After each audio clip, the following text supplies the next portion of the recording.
10 సంవత్సరాలు ఎంపీగా ఉన్న బీబీ పాటిల్ జహీరాబాద్ పార్లమెంట్లో కానీ జుక్కల్ నియోజకవర్గంలో కానీ ఎలాంటి అభివృద్ధి పరచలేదని, సంసారం చేతగానోనికి ఎన్ని పెళ్లిళ్లు చేసినా ఏం లాభమని, ఆయన బిజినెస్ పాటిల్ కాదని, పనికిరాని బేకార్ పాటిల్ అని జుక్కల్ ఎమ్మెల్యే తోట లక్ష్మీకాంతారావు ఆరోపించారు. ఒక్కసారి కూడా జై శ్రీరామ్ అనని బీబీ పాటిల్కు బీజేపీ ఎంపీ టికెట్ ఇవ్వడంలోని ఆంతర్యాన్ని ప్రజలు గ్రహించాలని ప్రశ్నించారు. కాంగ్రెస్ పార్లమెంట్ అభ్యర్థి సురేష్ షెట్కార్ కుటుంబం 3 తరాల నుండి ప్రజాసేవకు అంకితమై ఉందని, సురేష్ షెట్కార్ సామాన్య వ్యక్తిగా ప్రజలకు అందుబాటులో ఉంటారని అన్నారు. కావున ప్రజలు హస్తం గుర్తుకు ఓటు వేసి ఎంపీగా సురేష్ షెట్కార్ని అత్యధిక మెజార్టీతో గెలిపించాలన్నారు. తాము జుక్కల్ నియోజకవర్గంలో ప్రజలకు అందుబాటులో ఉండి నియోజకవర్గాన్ని అన్ని రంగాల్లో అభివృద్ధి పరుస్తానని ఎమ్మెల్యే తోట అన్నారు. గెలిచిండు, మూడోసారి తయారైండు. మిత్రులు ఒక్క ప్రశ్న అడుగుతా. సంసారం చేయనికి శాతగానోనికి ఎన్ని పెళ్లిళ్ళు చేస్తే ఏం లాభం?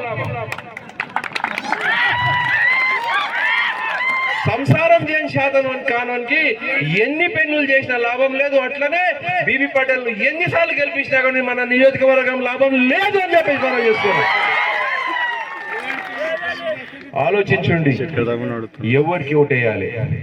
చిన్న పిల్లగాడు పోతే కూడా భుజం మీద చెయ్యేసి సురేష్ అన్న ఏం బెట్టా మంచిగా మీ నాయన పేరు ఏం పేరు, ఏడున్నావు, ఏం చదువుకుంటున్నావు అని చెప్పేసి అడిగి ప్రతి ఒక్కరిని మంచి చెడులు తెలుసుకొని ప్రతి ఒక్కరికి సహాయం చేసే ఉద్దేశంతో ఈరోజు నేను ఉన్నాడు.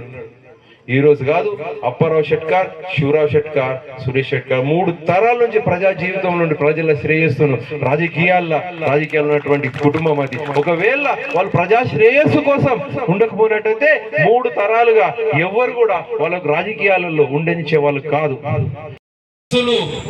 బీబీ పటేల్ అంటే బిజినెస్ పటేల్ అంటున్నారు. బిజినెస్ పటేల్ కాదు, ఆయన బేకార్ పటేల్, పనికిరాని పటేల్,